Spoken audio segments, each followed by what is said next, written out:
निर्विघ्नं कुरु मे देव सर्वकार्येषु सर्वदा सर्वकार्येषु सर्वदा सर्वकार्येषु सर्वदा। गुड इवनिंग फ्रेंड्स, आप सबका बहुत बहुत स्वागत है नए साल के पहले हिंदी और ये हमारे ये शाम मस्तानी कार्यक्रम मैं राजू भाई को विनती करता हूँ तो कुछ दो शब्द Punjab national bank retire association आवेला તમામ સભ્યો અને તેમના પરિવારનું સ્વાગત કરે છે। રિટાયર એસોસિએશન આપણે ખાલી એસોસિએશન માટે નથી પણ આપણે પરિવાર એકબીજાને મદદ કરવા એ જ આપણો મુખ્ય ઉદ્દેશ રહેલો છે। તે ઉદ્દેશને અનુલક્ષીને આપણે આજે પ્રોગ્રામનો કાર્યક્રમ આપણે જે પ્રોગ્રામ રાખ્યો છે તેમાં એકબીજા લોકો એકબીજાને મળે અને જરૂરી વાત એ છે કે જે એક બે સ્કીમ છે જે આપણા ઘણા સભ્યોને ખબર નથી કે પરિવારના સભ્યો પણ હાજર છે એમને પણ ખબર નથી। પંજાબ નેશનલ બેંક ફેડરેશન કે જેના લગભગ 17,000થી વધારે સભ્યો છે જેના આપણે એમની જોડે સંલગ્ન છે। આપણા એસોસિએશનમાં 1/12/2025ના રોજ 409 સભ્ય હતા અને આ વખતે ડિસેમ્બર મહિનામાં આપણી જોડે 11 સભ્યો જોડાયા છે। આપણા ટોટલ ગુજરાતના સભ્યોની સંખ્યા લગભગ 700ની આસપાસ છે।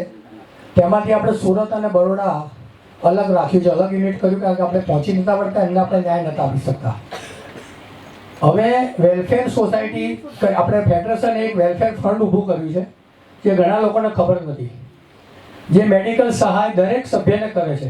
આપણા જે પણ સભ્ય હશે તેને વધુમાં વધુ 25,000 રૂપિયા સુધીની સહાય મેડિકલ પેટે કરવામાં આવે છે। એટલે કોઈ પણ સભ્યને કોઈ ક્લેમ પાસ ના થાય, કોઈ જરૂરિયાત ઊભી થાય મેડિકલ અંગેની તો આપણે એ ફોર્મ આપે તો આપણે એને 25,000 સુધી પ્રપોઝનેટ એટલે એમાં જે વ્યાજ આવતું હશે એ પ્રમાણે વહેંચાશે એ પ્રમાણે વધુમાં વધુ 25,000 રકમ આપણે આપીએ છીએ સભ્યોને। બીજું બેંકે છેલ્લે એક સર્ક્યુલર બહાર પાડ્યો કે કોઈ સભ્યનું આકસ્મિક અવસાન થાય તો એ સભ્યને બેંક 30,000 રૂપિયા સુધીનું તાત્કાલિક ફ્યુનરલ પેટે આપે છે। તો જે સભ્યો આ બધા સભ્યો અને પરિવારવાળા આ બધું નોલેજમાં રાખે જેથી આપણે કોઈ બીજાને પણ મદદરૂપ થઈ શકીએ। આપણે કોઈ પણ પેન્શન બ્રાન્ચમાં અથવા તો પેન્શન ના હોય તે નજીકની બ્રાન્ચમાં પણ જઈને એપ્લિકેશન અને ડેથ સર્ટિફિકેટ આપશે તો મેનેજર અને ઓફિસર એમના ઘરે જઈને 30,000નો ડ્રાફ્ટ કે ચેક આપે છે।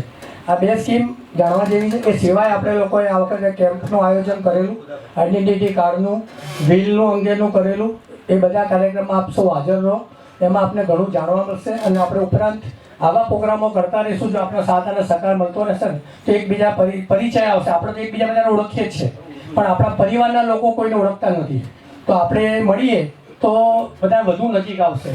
તો મને આશા છે કે તમે બધા દરેક વખતે સહકાર આપશો। Thank you very much.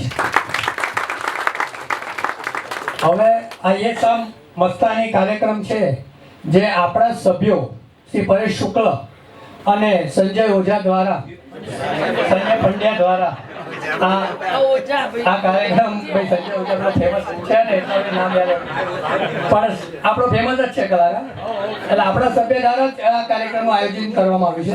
એમાં આપણે બીજા ઘણા સભ્યો બી સહકાર આપવાના જ છે કે તમને આવશે એટલે તમે અમને ઓળખતા થશો। અત્યારે એમના નામ નથી કહેતો।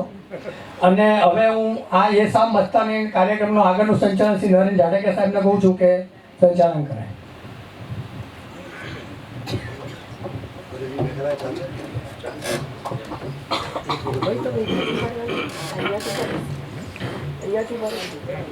નમસ્તે। 1/1/2026 નવા વર્ષની પહેલા દિવસની સુહાની સાંજે આપ સૌનું સ્વાગત છે અને સૌને ખૂબ શુભેચ્છાઓ। સૌ સ્વસ્થ, મસ્ત અને ખુશ રહો। રમેશ પારેખ બહુ પ્રખ્યાત કવિ છે, ગુજરાતી કવિ, બહુ નાની ઉંમરે ભગવાન એમને બોલાવી દીધા, કદાચ એને પણ ભગવાને પણ એની કવિતા સાંભળવી હશે। આ મન પાચનના મેળામાં આ મન પાંચમના મેળામાં સૌ જાત લઈને આવે છે. આ મન પાંચમના મેળામાં સૌ જાત લઈને આવે છે. કોઈ સપના લઈને આવે છે, કોઈ રાત લઈને આવે છે. કેટલી સરસ વાત લખી છે.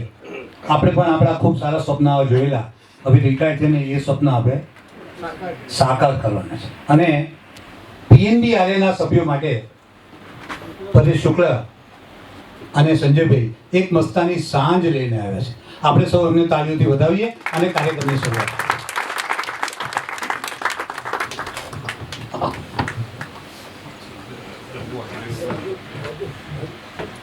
નમસ્કાર, આપ સૌનું હાર્દિક સ્વાગત છે.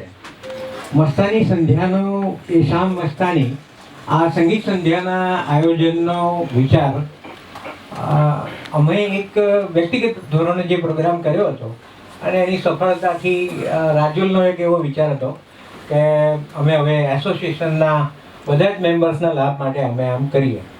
એટલે એ ઉપલક્ષ્યમાં આજનો આ એક સાફલ્ય છે, આજની આ સફળતા છે. આપ સૌનું ફરી એકવાર હાર્દિક સ્વાગત છે. આપ સૌ આતુર થઈને બેઠા છો. આંખોમાં ઉમળકો છે, આપના આંખોમાં ઉમળકો છે, હૈયામાં ખુશાલી છે. કંઈ આજના દિવસની શોભા જ નિરાળી છે, કંઈ આજના દિવસની શોભા જ નિરાળી છે. ને આવ્યા છો તમે આજે તો લાગે છે મને એવું કે આજે જ હોળી ને આજે જ દિવાળી છે. Once again happy new year to all of you. Happy new year to all of you.